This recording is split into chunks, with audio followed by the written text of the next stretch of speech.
जय श्री राम स्वामी। जय श्री राम। नमो बहुत नारायण। बहुत स्वागत आपका स्वामी। धन्यवाद। स्वामी जी, आज का पॉडकास्ट हम पहले आपसे ही शुरू करेंगे, क्योंकि आपकी एक जर्नी को और कोई जानता है, एक जर्नी को बहुत से लोग ऐसे हैं जो कम जानते हैं। आप 8 साल जेल में रहे हो, किस वजह से रहे हो?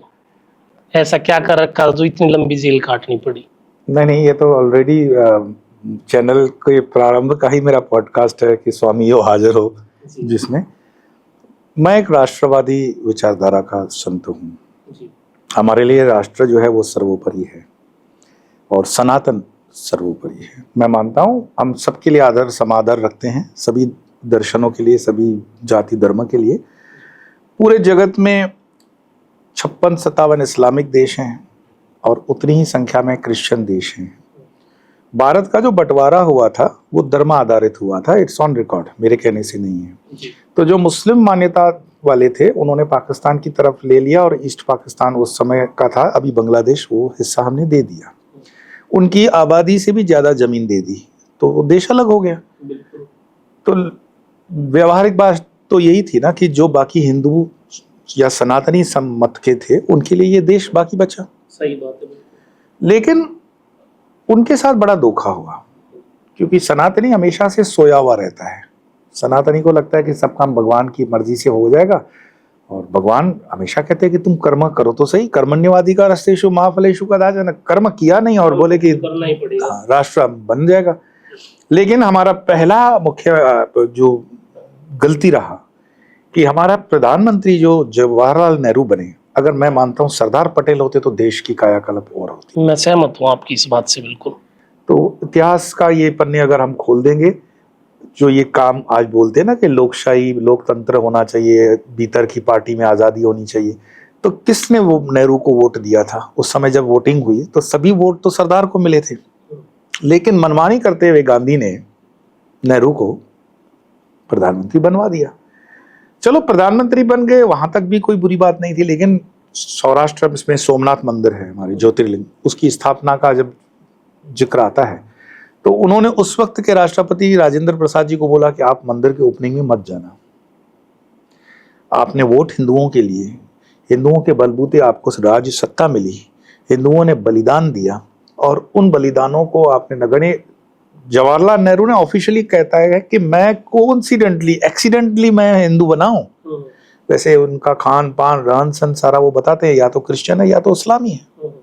वो कोई अच्छे हिंदू कभी बने ही नहीं, व्यवहारिक हिंदू थे ही नहीं। कभी आपने देखा है उनको प्रार्थना करते हुए? मतलब ही नहीं, कोई मतलब नहीं बना। अब भी नहीं देखते हम तो। अब भी राहुल गांधी खुद भी, अब तो वर्ण संकर प्रजा हो गई उनकी, अब तो कोई बना भी नहीं। उनके खानदान का कोई व्यक्ति अभी उसमें है नहीं, उस पर नहीं जाएंगे। लेकिन धर्म के प्रति आप न मानो अलग बात है, लेकिन आपको आदर तो होना चाहिए। सही बात है बिल्कुल। नेहरू का एटीट्यूड वो नहीं रहा, तो वो जो पीड़ा रही, और हम जो मतलब ये अपनी व्यक्तिगत मैं बताऊं, उस वक्त हम अखंड भारत के कराची वाले स्थान में हमारे दादे परदादे जो थे, हमारा पुश्तैनी वही है। लेकिन जब बंटवारा हुआ तो आपको अपनी सब कुछ चीजें छोड़ छाड़ करके भारत में आना पड़ा, एज ए रेफ्यूजी हो गए। हमने उस चीज का कोई बेनिफिट नहीं लिया।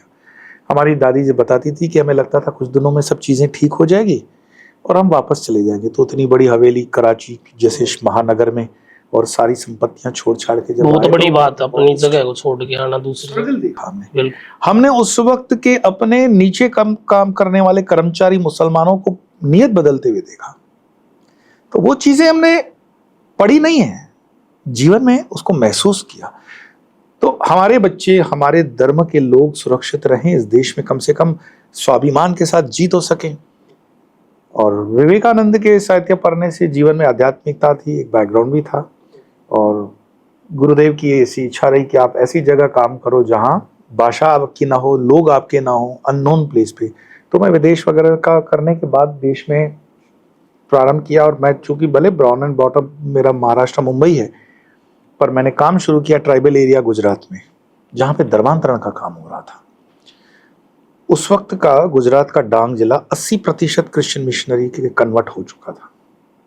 हमने प्रयास किए कि ये कन्वर्जन क्यों हो रहा है। ये कन्वर्जन हम संतों की गलतियों से हो रहा है। हम लोगों ने अपने मठ मंदिर बनाए हैं शहरों में, आज भी हमारे गुरुकुल अगर हम कल्पना करते तो कोई जंगल के खाते में थोड़ी हम बिल्कुल भी नहीं, शहर में ये सब सही बात तो जो हम दूसरों को दोष देते हैं कि ये कन्वर्टन कर रहा है, ये धर्म परिवर्तन कर रहा है, भाई कर क्यों रहा है? वो हमारी गलती की वजह से कर रहा है। तो आपके देखने वाले मुझे ज्ञान देंगे कि हम क्या कर रहे हैं। हमने दक्षिण गुजरात के अंदर एक क्रांतिकारी कार्य किया और 80% उस कन्वर्जन को वापस हम हिंदू धर्म में वापस लाए। वाह। तो हम यूपीए सरकार उस वक्त जो सोनिया की चल रही थी उसकी नजर में आ गए और पोप तक बातें पहुंची कि ये जो टीम काम कर रही है इसको अगर पैटर्न बना दिया जाएगा तो धर्मांतरण का काम रुक जाएगा। हमने वो चीजें मतलब नजर में लाई कि इन चीजों के करने से किसी को चावल की बोरी नहीं चाहिए, किसी को 500,000 नहीं चाहिए, किसी को दारू की बोतल में धर्मांतरण नहीं होता है। धर्मांतरण तब होता है जब आपका जुड़ा हुआ हिंदू वहां पर उनको गले लगाने के लिए अंदर नहीं पहुंचता है। कोई बरसों बरसों तक किसी ने आदिवासी विस्तार के अंदर संत को नहीं देखा होगा। हमें देखते थे तो बड़ा आश्चर्य होता था कि आप कैसे मतलब अंदर आ गए हो।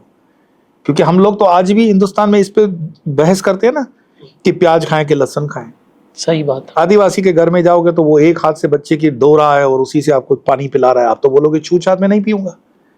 उसके जो जमीन में पैदा होता है थोड़ा सा प्याज और सूखी रोटी वो आपको खिलाएगा, आप नहीं खाओगे। दूसरे धर्मों वाले खाते हैं, तब वो धर्मांतरण हो जाता है, उसको लगता है ये हमारे वाले। तो हमारे धर्म के अंदर ये सब चीजें हमारी कमजोरी बन गई, हमारी ताकत नहीं बनी। खान पान, रहन सहन। और आज भी मैं कहता हूं संतो जिस स्पीड से जाना चाहिए भीतर वैसा नहीं कर रहा है कार्य। तो जब वो नजर में आ गए यूपीए सरकार के, इसमें उन्होंने पिन पॉइंट कर लिया कि ये दिमाग से तो धर्मांतरण बंद हो जाएगा, तो एक योजना बना दी गई कि भाई इनको ट्रैप करो। और दूसरा, उस वक्त की आईबी ने यूपीए सरकार को बताया होगा कि आप शायद इलेक्शन जीतना चाहते हो तो ध्रुवीकरण करो हिंदू मुस्लिम का। तो देश के अलग अलग भागों में मंदिरों में विस्फोट हो रहे थे। हमने उसका खुलकर विरोध किया। विरोध करना चाहिए, बिल्कुल सही बात, करना चाहिए। अपने धर्म के लिए भी जो नहीं बोले हो तो कायर है। तो काशी के कभी मंदिर में हो रहा है, तो कभी हनुमान जी के मंदिर में हो रहा है, कोई दक्षिण में हो रहा है। तो हमने इस चीज को बड़ा खुल करके कहा कि अगर हिंदुओं के मंदिरों पर इस तरह का हमला होता है तो उसका कारण मात्र इतना है कि हिंदू डर के घर में बैठ जाए, मंदिरों में आना बंद कर दे। ये नहीं चलेगा। तो फिर षड्यंत्र उन्होंने ऐसे बिठाया कि कुछ मंदिरों के कंपैरिजन में कुछ मुस्लिम धार्मिक स्थलों पर विस्फोट होते हैं, जिन सभी को एज ऑफ टुडे मैं ऑन रिकॉर्ड बता रहा हूं, सारे के सारे मसलों में सारे हिंदू बाइज्जत बरी हो गए, लेकिन उनका जीवन तो गया जितने जेलों में आपने रखा। तो एक नहीं, 2 केस मेरे ऊपर लगाए। एक तो अजमेर दरगाह शरीफ का केस लगा दिया और एक हैदराबाद की जामा मस्जिद का भी ब्लास्ट, जिसको जीवन में मैंने कभी नहीं देखा होगा। तो कह सकते हैं गांधी परिवार शुरू से ही तानाशाह रहा है और आज तक है। और उनको बुद्धिजीवी पसंद नहीं है। और मैं तो अपनी बुद्धि पे परमात्मा की कृपा है, मैं मानता हूं कि ये संगठनात्मक काम किया जा सकता है, हिंदू को जगाया जा सकता है। हिंदू सोया हुआ रहता है, उसको जगाने का काम करो तो जग जाता है। और हम जगा रहे थे।